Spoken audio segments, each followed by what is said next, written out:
Welcome to Trinity Radio. I'm Braxton Hunter, and he's Leighton Flowers. Leighton Flowers.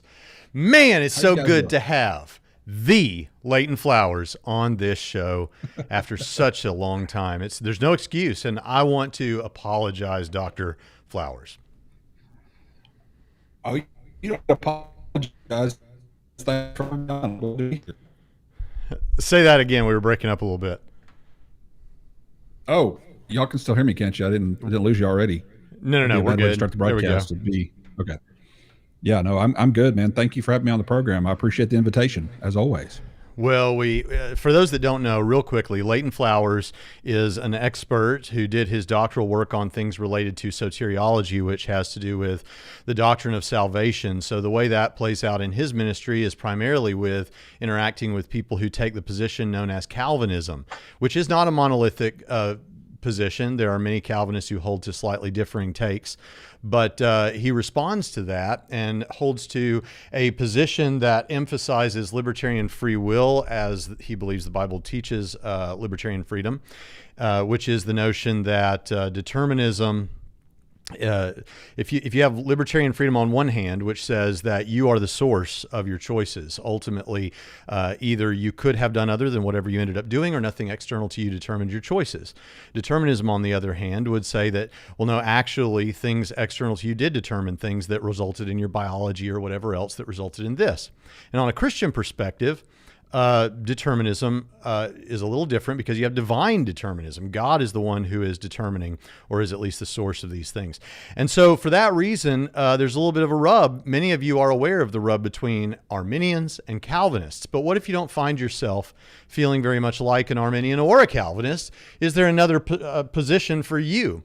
Well, there are a couple we could talk about, but one that we want to highlight is Leighton Flowers' position, which is known as provisionism. Dr. Flowers, is that a decent summary so far? It's more than decent. It's really, really accurate, as always. You are, Braxton. When we aren't trying to create another ism, as many people know, I just kept talking about God's provision for everybody. God provides for everybody. He doesn't have to provide for everybody. By the way, sometimes people accuse us of believing that we think God has to provide for everybody, or he's obligated to provide for everybody. That's not what we believe at all. He does not obligated to provide for anybody. But the fact that he provides for everybody is just an example of and a demonstration of his greatness and his goodness and his love for all that he has created. And so no one perishes for a lack of atonement. No one ends up in hell because God didn't really want them, or secretly didn't really want them, but externally said he wanted them, but didn't really provide enough sufficient grace for them, or something like that. If anybody ends up separated from God for all eternity, it's because they suppressed the truth. They could have received the light and have been reborn, and could have had an experience of relationship with the Father like you and I have. If someone ends up separated from God, it's not God's fault. In other words, it is purely theirs. Now, I understand that no Calvinist would blame it on God or call it God's fault, but that does seem to be the implications of TULIP. The acronym for Calvinism is that ultimately you're born unable to willingly believe or put your faith in Christ unless he picked you before the foundation of the world and atoned for your sins and irresistibly graces you and preserves you to the end, which is a summary of TULIP. Then ultimately you're born beyond your control, with the inability to believe and trust in him. unless he picked you before you were born and irresistibly or effectually graces you and causes you to be born again. To me, that's not a biblical concept. I understand why people hold to it, having held to it for about 10 years of my life, but I'm not convinced that that's what the Bible teaches any longer. Yeah, so Leighton even is someone who I would say, and it really says about myself, that we are friendly non-Calvinists, and that is to say that we still consider Calvinists to be our brothers, all things being equal and all those sorts of things, but we just didn't consider this to be an important issue.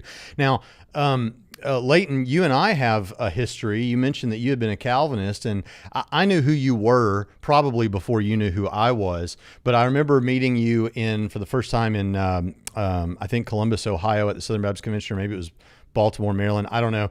And you had said that you had come across a couple of my debates when you were working on preparing for some of your own debates. And so we had an instant friendship there. And that has now resulted in you now as a professor at Trinity College of the Bible and Theological Seminary, where I'm broadcasting from right now, and where you can be a student through distance learning online, and you can learn from people like Dr. Leighton Flowers and Tim Stratton and others. So, but I'm so glad we got to meet you. I remember we did an old episode of Trinity Radio before we even had the video component, and you included a response to some of the stuff we said, and you said they like me, they really, really like me, or whatever. It was just great. We've always had a good time ever since then, and I'm so pleased that you're here. Now, there is a new resource, a new secret weapon. Maybe that's too strong. That has come out, and it is this book that people are following me on Facebook have probably seen me posting that, and yeah, you've got it there. And so it's Calvinism, a Biblical and Theological Critique, edited by David Allen and Steve Lemke. So we've worked with these guys before. For those that don't know, I used to debate Calvinism and these issues, and had a ministry kind of like what Leighton has now, though not nearly as robust. And we've both worked with these very guys on other projects together. And so we're excited about that. But then when I open it up, Leighton, and I see we've got Harwood in there, we've got you, we've got Olson, there's just so many great chapters. It's just like an A-list set of authors there. How do you feel about this? Is there something? I want to ask you some specific things I think Calvinists would ask in a minute, but what are your thoughts about this project in general?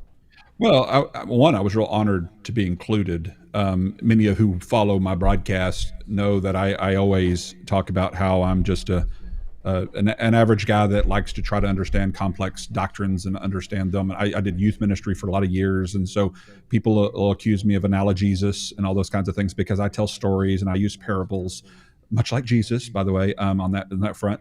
But I'm a simple-minded person, relatively speaking, compared to some of the scholars that I'm engaging with and some of the scholars in this book. I don't consider myself that much of an academic guy. I'm more of a practical guy. I work as a denominational minister, and denominational guys are as practical as they come. Even though I could have done the PhD, I chose the DMin at New Orleans because it was practical and because it was a project-oriented kind of a degree, and so that's just kind of been my area, my field, and so to be included with so many high academic guys in this book, because it is an academic book. I mean, it is written on an academic scholarly level, and it was a little bit intimidating when I sat down to take on this project. And I got some help from some people to make sure I was, reaching the level that I needed to reach with the citations. I get it totally. This is about you in that book, but some of the same guys. In fact, Adam was the editor. Adam Harwood was the editor for the Anyone Can Be Saved book, and that I did a chapter for, and that's exactly how I felt. But the good thing was they were all pretty cool about edits and things like that, and I'm sure you had a similar experience. Oh yeah. They were very gracious and kind, and I actually kind of, when Dr. Allen asked me about it, I don't know if I'd be the best person for that. I don't know that I reached the level of the academic work that you're looking for at all the time. I try to be, but you know how it is. Some people are snobby about that kind of stuff, and David isn't. David Allen and Steve Lemke could be because of the number of letters behind their name, but they're not. They're very down to earth guys that work well with us, and And so it really pushed me to kind of go deeper and really study the doctrine of election, especially unconditional election, and to walk through that and to be as fair and ironic towards Calvinists as I could be. It's one of the reasons you'll see just footnote after footnote after footnote. I probably overdid it on the footnotes because I was trying to be really, really meticulous and quoting directly from leading Calvinists like MacArthur and Piper and John Calvin himself and other leading guys to be able to say, this is what they actually teach. Here's a quotes from them, not me just saying this is what they say or what they teach. And then trying to also overcome some misnomers about election. For example, it's unconditional election, not unconditional salvation. That's a common error that people make, is that they think that Calvinists teach unconditional salvation and therefore there's no need for faith. And that's not what Calvinists teach. They believe salvation is conditioned upon faith in Christ, but that election is unconditional. And sometimes there's talking past each other. I know one of your articles was talking past each other. And that's one of the points that oftentimes Calvinists and non-Calvinists talk past each other, is because they think it's unconditional salvation versus unconditional election. And so that's a section that I cover as well in my chapter. And so there's several issues like that we really try to tackle. And I did not get to see or preview any of the other chapters before publication. I read the book and saw them for the first time myself, and have been pleasantly surprised. Not really surprised. I mean, pleasantly, entertained and challenged by the other chapters in the book, included in the book, and just being able to read through, because they're not all Southern Baptists. They don't all align perfectly with each other. We don't all agree with each other on every point and every way in which to address these issues, but they're all very well written and really challenge people to go deeper and to think deeper about the issues. Well, let me ask you a very important question, very practical one. I posted about this just a few days ago when I received the book from the publisher, and the first post that I see, maybe that's just the most popular post, because it certainly, I think, is from Tyler Vela. I don't know if you've ever heard of Tyler Vela. We actually had a debate on unconditional election together with Tyler Vela. But he says, I'm still waiting for anyone to report back on anything that is actually new in the book and not just the same old, same old. What would you say to obviously that's we've got opponents who are going to rib us and that sort of thing. But seriously, this is a subject that has been ocean of ink has been spilt on this over hundreds of years. What do you say to that sort of a question? Is it just a misdirected question, or what would you say? I think you could ask that about any book. I mean, I've got John Piper's Providence, and there's nothing new under the sun. Now, he may have his own unique Piperisms in here, the way he says them, and the way he writes, but everything he argues has been argued in one way or another on some level with some other theologian throughout history. In fact, if you're coming up with new theology for the very first time, you'd probably be kind of questionable. And so to answer Tyler, there's nothing new theologically in this book. It's just the manner in which these particular authors explain these theological points in such a way as to challenge Calvinists to think through them, and non-Calvinists to understand how we believe Calvinism is an error. And so if you're going to hold us to the standard of, hey, come up with something new, then let's hold that standard to every Calvinist book that comes out, because there's a lot of Calvinist books coming out saying basically the same kinds of things over and over in different ways. So that's not a real good measure of whether a book is valid or good or valuable.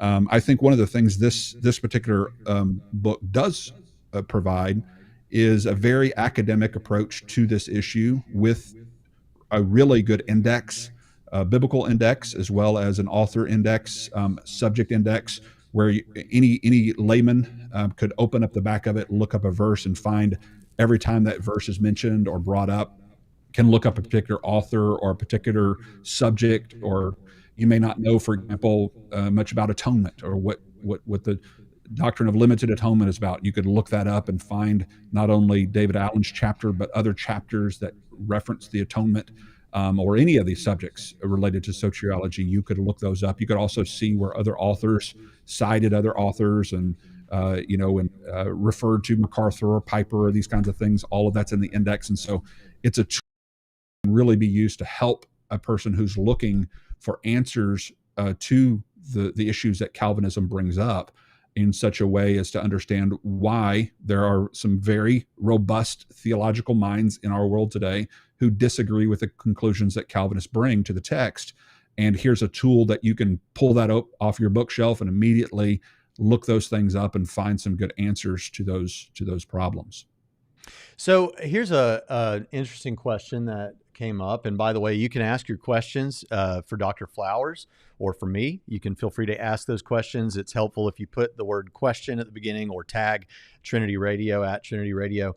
But while you're doing that, and by the way, we're following Pritchett rules. Pritchett is my usual co-host, and we're following Pritchett rules. That means we're privileging super chats. That's not my rule. Don't look at me like that. That's his rule. I would never demand a rule like that, but it's still true. All right. Time Traveling wants to know, when Jesus knew Judas would betray him, could have Judas not betrayed Jesus? How could God know the future if the future isn't set in stone?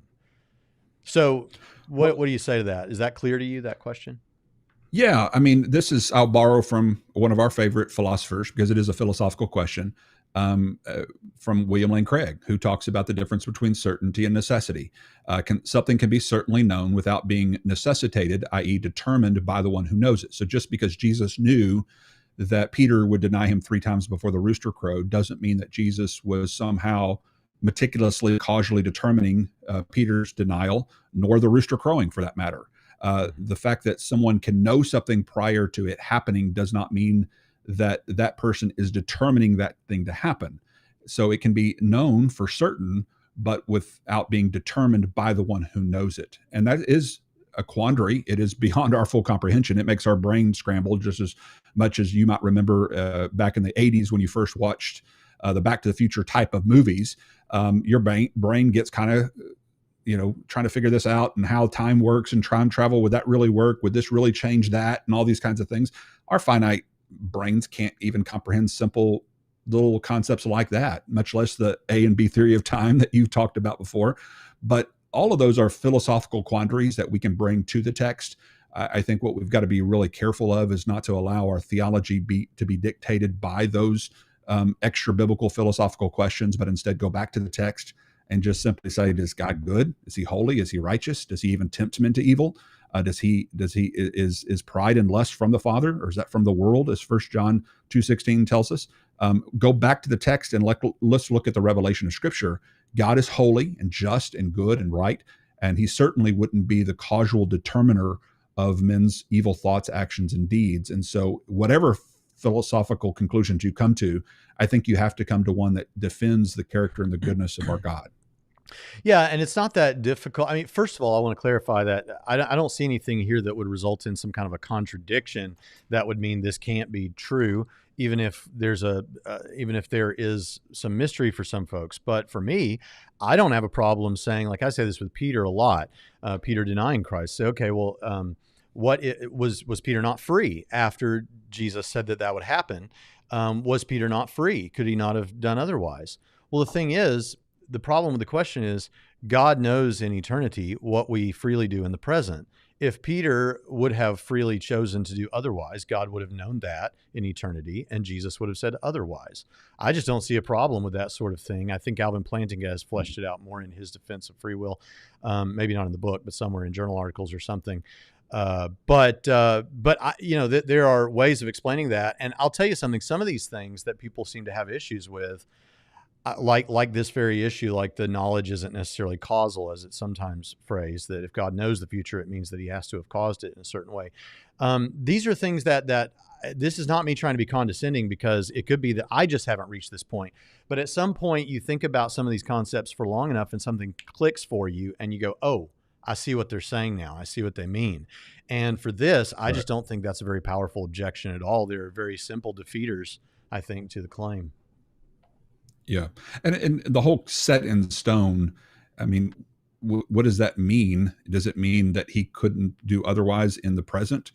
I would say no. I think he could have chosen many different options. I think that the fact that Jesus knew what options he would take doesn't negate the fact that he had options in the present. And that's the difference between us and God. He's in the eternal now, so to speak. He's above time. His knowledge is not like our knowledge. If we were to look into a crystal ball, for example, and look through the quarters of time, as sometimes it's painted, I think the way he knows things is different than the way we know things, because we learn things as finite creatures who are progressing through time. God's not like us in that way. And so I think putting too many limits on God based upon our finite understanding of how an omniscient being, an all-powerful being works, it can lead to dangerous conclusions. And I'm not trying to say, and I know you're not either, Braxton, that either one of us have fully figured that out.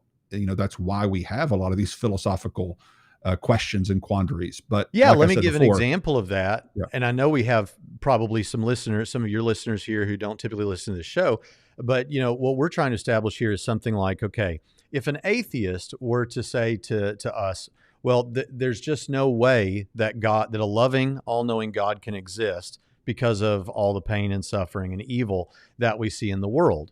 Now, if they've made a claim like that, there is no explanation. So your God cannot exist because we wouldn't see this evil if he's an all-knowing, all-powerful, all-loving God. This was the Epicurus hedonist philosopher thing.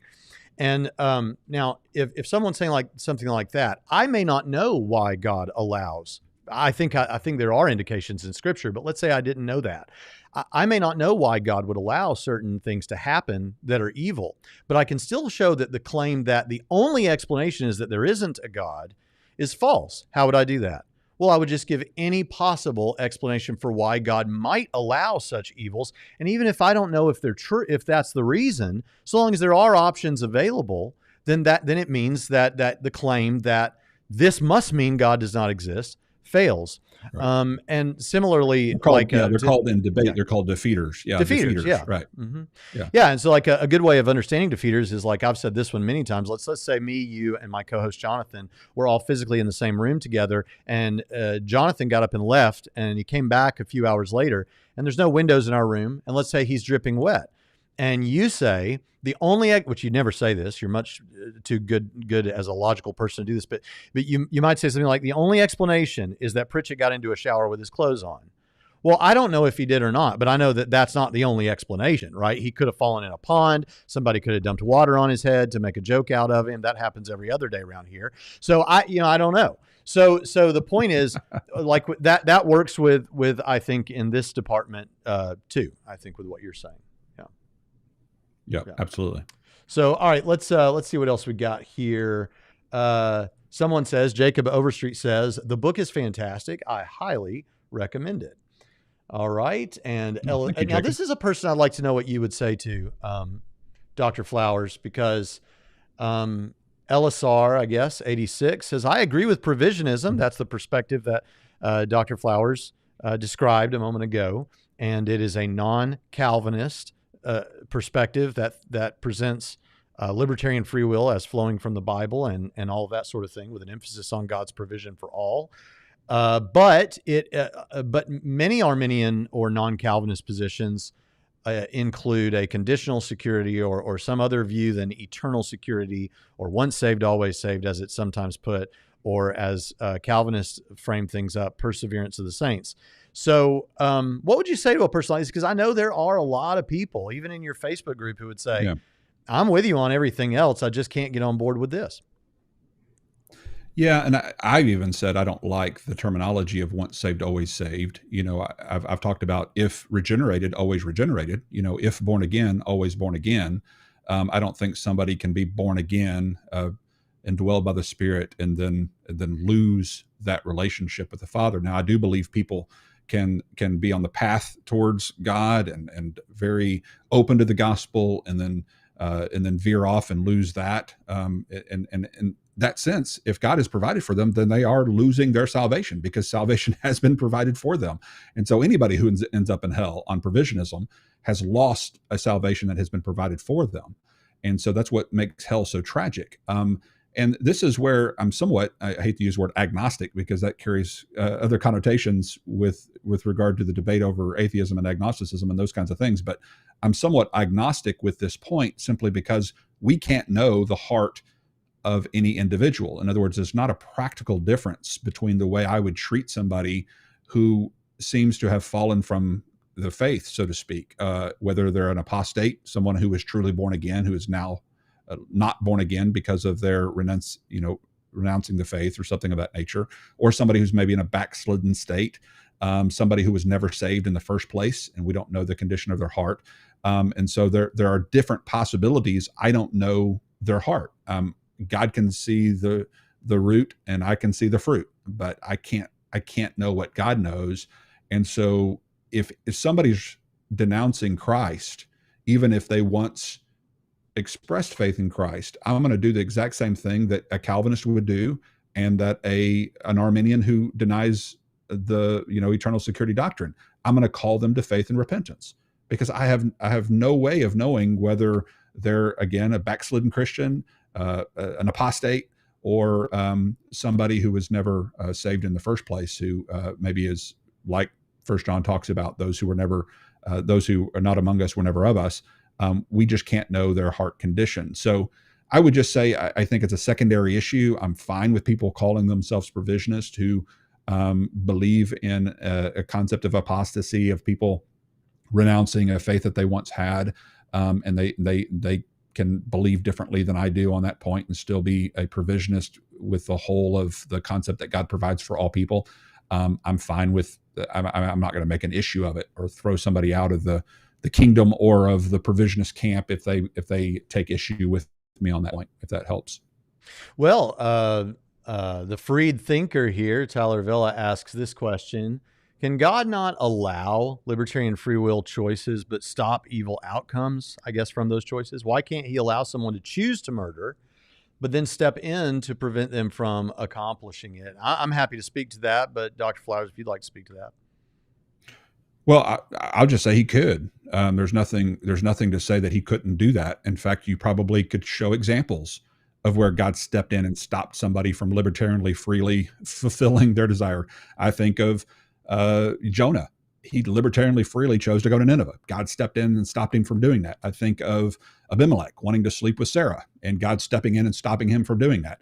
Of course, God can step in and stop things from happening. If he always did that, then there really wouldn't be a world that would be receiving and ultimately experiencing the full weight of our sinful choices. And I don't think God would be accomplishing, I think, what he desires to accomplish, which is ultimately that we feel the full weight of a world that is ruled by principalities of this darkness, of Satan, and of our own free choices. And so I think God does step in at times throughout history in order to ensure that his plan and his purposes are fulfilled.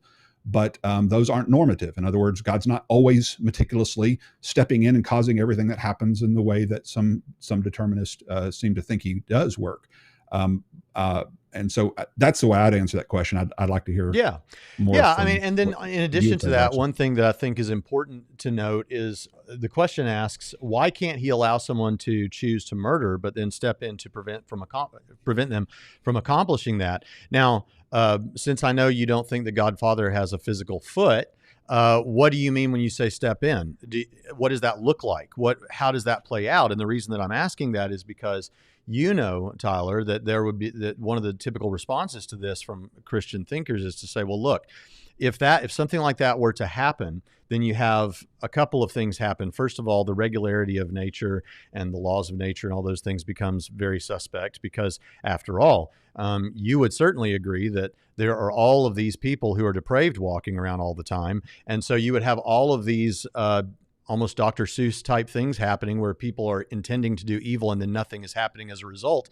And I think there are all kinds of problems there. One of the problems that emerges in the spiritual realm is that, well, it's going to be real obvious before too long that something is going on here, that every time we try to do wickedness or evil, it would bolster the moral argument to such a degree that perhaps you would start to infringe on the hiddenness of God.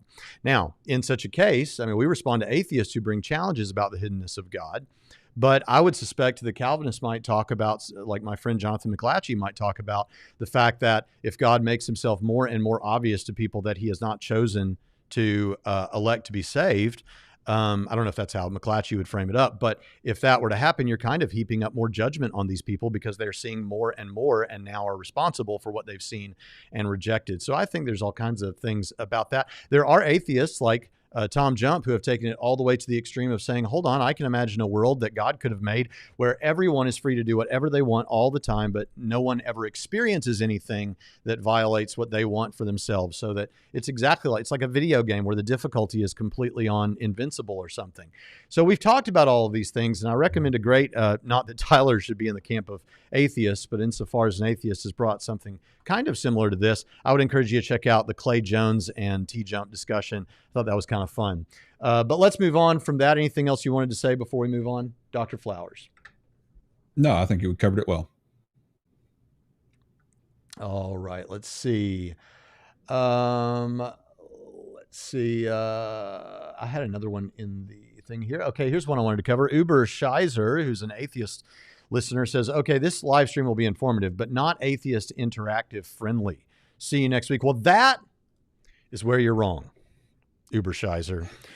And I feel like we've developed such a beautiful relationship that I can just flat tell you that, and we're still going to be cool because actually, one of the popular videos on this channel, if I remember correctly, is one where we discussed Cy Tim Briggincate and Calvinism, and when he was discussing with atheism with Shannon Q, the atheist.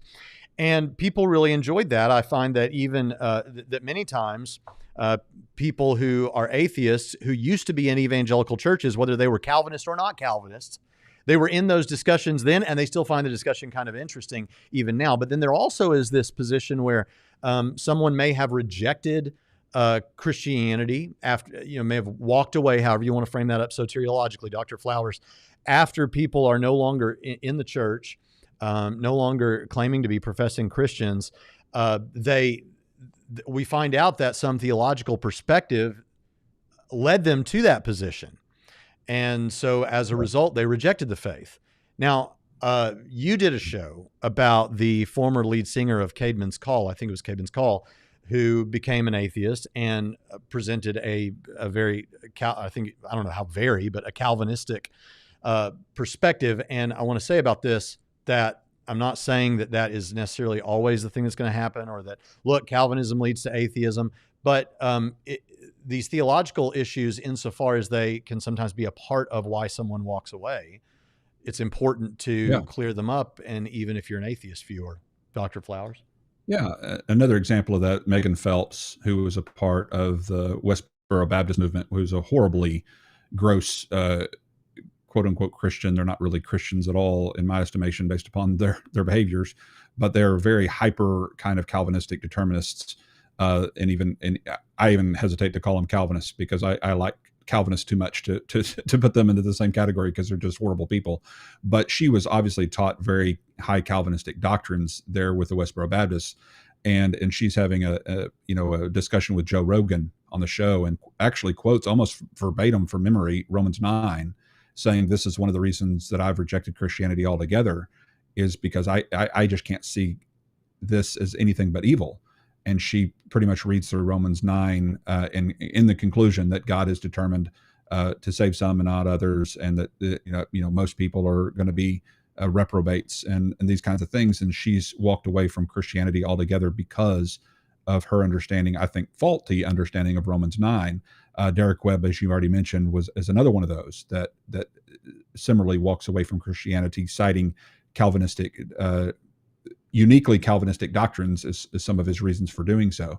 And interestingly enough, I've even heard John Piper use defeaters talking to people who are saying, if God is really this way, I just can't be a Christian. And John Piper actually saying, I would rather you be an Arminian Christian than be an atheist. And so if that's just too high of a mountain for you to climb, then by all means, continue to believe in Arminianism in the way that seriously, it works that and way. far from someone saying, "Oh, look, you guys are trying to say, oh, look, what Calvinism leads to atheism." Far from it. In fact, when after I debated the debate that you moderated for me, Leighton, with Matt Dillahunty, there was a young lady that came up to me afterwards, and she said, "Well, I'm a determinist, So I guess I can't be a Christian. And I said, you absolutely can be a Christian. There is a very robust tradition of people who affirm a sort of determinism and are Christians. And I would much rather you be some sort of a Calvinist Christian than to continue in atheism. And so what we're saying here is, hey, as I'm interacting in the worldview arena, and there are atheist voices I'm hearing all the time, insofar as something you believed that I don't think is true is something you credit with being a part of why you walked away, then I want to tell you that I don't even think that perspective is correct. And that's, but now if I was a Calvinist, I think I would say, Leighton, is I think I would have the gall to say, in a situation like the gall, I don't mean that, the boldness, I guess I would say, to say something like, yeah, well, you know what, if someone says that and they walk away, that's what we expect a lot of people to do. They're unregenerate. They rejected Christ. They walked away. Yeah, we're not watering this down. We're not sugarcoating it. And I appreciate the sticking to your guns about that sort of thing. Yeah, and I think that's where the consistency of Calvinism, at least the theistic determinist kind of Calvinism, is ultimately saying, well, if God's elected them, they're going to be saved regardless of if I offend them or not. And so sometimes apologists who happen to be Calvinists aren't so concerned about offending people because they're not worried that their offense could cause somebody to turn from the faith, because on Calvinism that couldn't happen. Zachary Dyer, thank you for that super chat, says, yo there, Braxton and Leighton, ! I am so thankful for you both and learn a lot from your channels. Thank you so much. Have you guys read Kenneth Keithley's book, Salvation and Sovereignty? If so, what are your thoughts? I'll go first this time. I read it many years ago when it first came out, and really enjoyed it. And at that time, I was exploring Molinism. Molinism, by the way, for anyone that doesn't know, is a perspective that is sometimes seen as another alternative in the soteriological waters, but it really is a kind of a theological, metaphysical position. But the idea basically is to say, uses what's called possible world semantics, which is, in people listening to apologetics content probably are familiar because it comes up a lot there. But God is aware of all possible worlds. And by possible worlds, we don't mean a world that actually exists somewhere, but we mean a way that God could have made things. He's aware that it could have been that way. So that's a possible world. He could have made that world. An impossible world would be one that has logical contradictions, things that just are not possible. And it's not that, nothing's impossible for God. Yeah, but no thing is impossible for God, but contradictory things aren't things. They're just nonsense. So a world of only married bachelors or only square circles, that's not a possible world. That's an impossible world.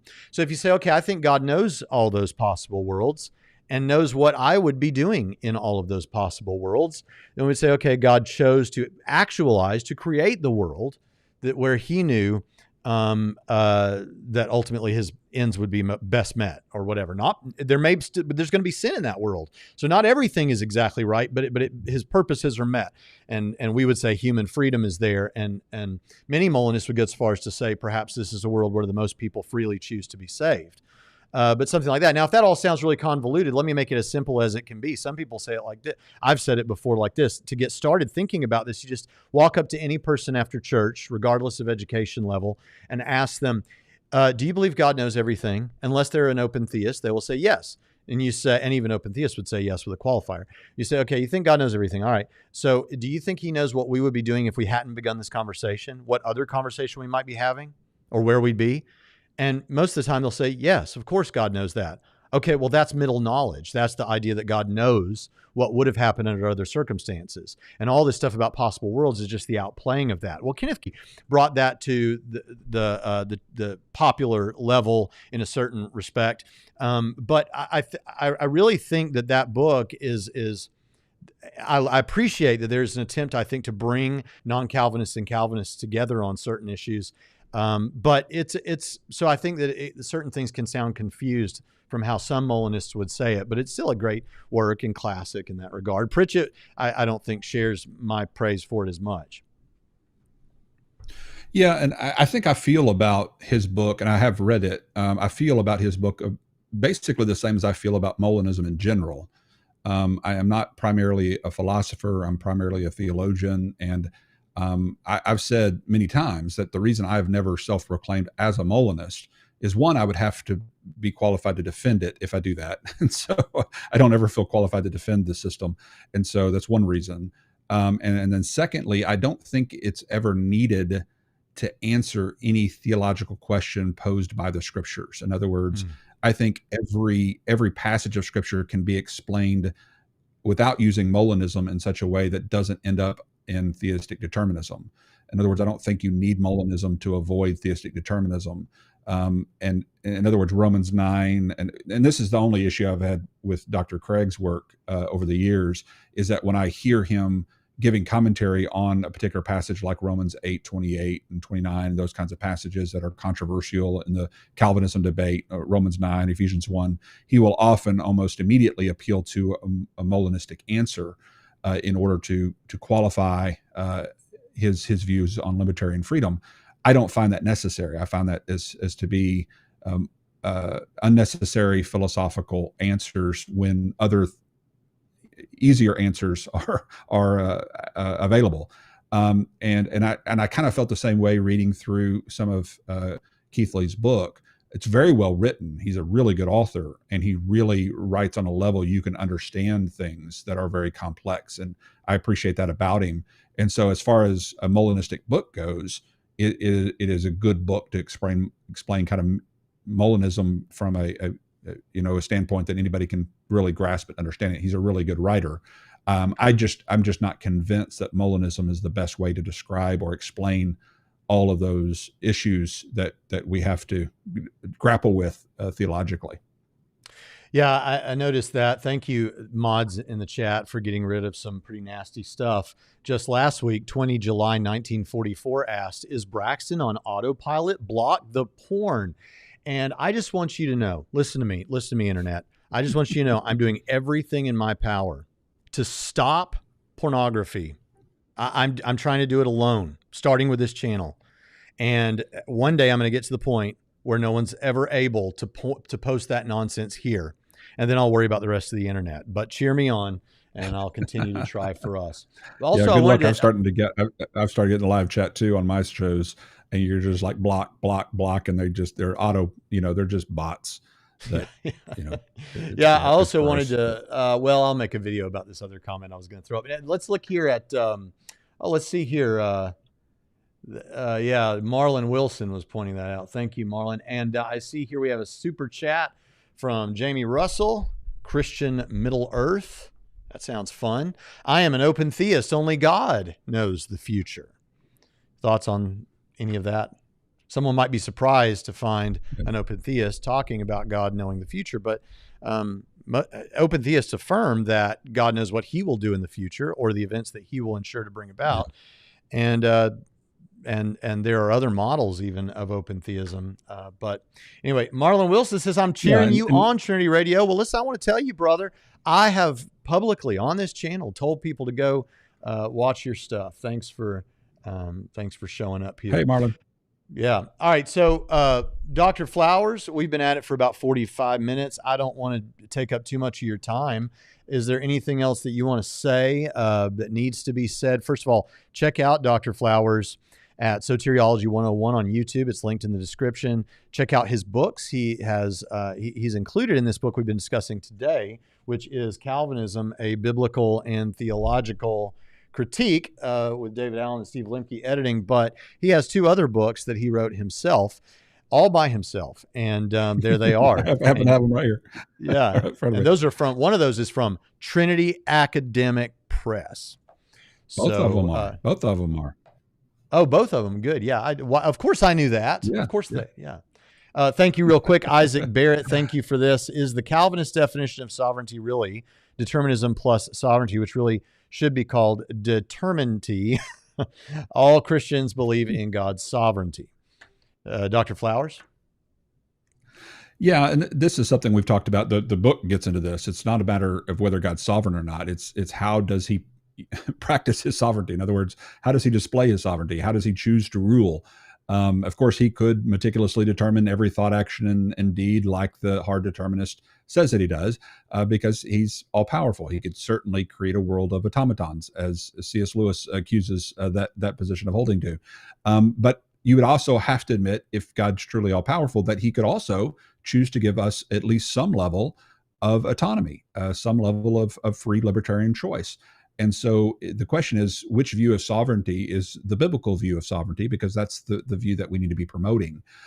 So when people try to set up this false dilemma of either you believe in God's sovereignty or you don't, and that means you either are a Calvinist or you aren't, that is simply a false dilemma. And we're just trying to push back and say, actually, our view of sovereignty arguably is higher than your view of sovereignty, because we've actually got God bringing about his purpose and his plans despite the free moral actions of creatures like Satan and mankind, and he's still able to accomplish his purpose despite the fact that we're free, versus him only being able to bring about his purpose by determining everything that happens. And so I think our view of sovereignty is much higher, though there's mystery involved with that. Obviously, I still think that the Bible is pretty clear with regard to the human responsibility of man being given to us by God. In other words, we're not out there in the tool shed building ourselves a free will as if we're trying to, outpower, like Pritchett says, that we have a superpower now that can outdo God in some way, if we have the ability to make our own choices. No, God's given us this. God's created us with these capabilities, and has every right to do so in his sovereignty. Yeah, I think I answer that in a similar way. You just go one step further than I do. I think we know what sovereignty, we know what a sovereign is. A sovereign is a king. A sovereign is someone who has authority over his domain. He can step in at any time. He can dole out rewards and punishments. But a sovereign is never meant someone who deterministically ensures to happen every little thing that happens in his universe, or whatever, however you want to frame that up. It's not determinism. And just because it's God doesn't mean now it suddenly includes determinism. Sovereignty sovereign still means what it always meant. You say, but wait a minute, we're talking about God now. Yes. And so what's different is he is the sovereign, the king over all of creation. He's the sovereign over everything. But as you rightly point out, Leighton, it's not really a question about his position of sovereignty. As a sovereign, we all agree that God is as sovereign as he can be. The question is, how does he function within that sovereignty? How does he exercise that power of that position of authority as a sovereign? Deterministically, or by giving man libertarian free will and functioning within that? And I think that's the real difference. So when I hear people say that we've redefined sovereignty, or we don't affirm God's sovereignty or something like that, I just think that's not that. I think it's a confused statement from a Calvinist or from a non-Calvinist. All right. So let's see. Anything else we need to touch on?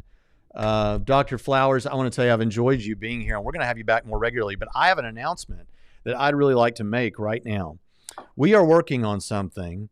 Me and Dr. Flowers and Dr. Pritchett and maybe some others, like maybe Chris Date, maybe Tim Stratton, are working on something that I think will be awesome, which is a once a month show that so far everybody's been gracious enough to agree to do here on Trinity Radio. A once a month show with all of us on here at once, not just a debate show, although if little tiffs pop up, we can't stop it. We're big boys, but with the goal of just talking about what's going on in each other's ministries and the topics that we're all covering, and what's going on in the culture. I think that it'll be a great way to get our heads together once a month and hopefully support each other in that way. Does that sound like something that you all would be interested in? If it is, let me know in the comments, or let me know in the chat if I haven't waited too long in the stream to ask a question like that. Go to Soteriology 101. Flowers, anything else? No, remember, God provides for all. Amen. And we'll see you next time on Trinity Radio.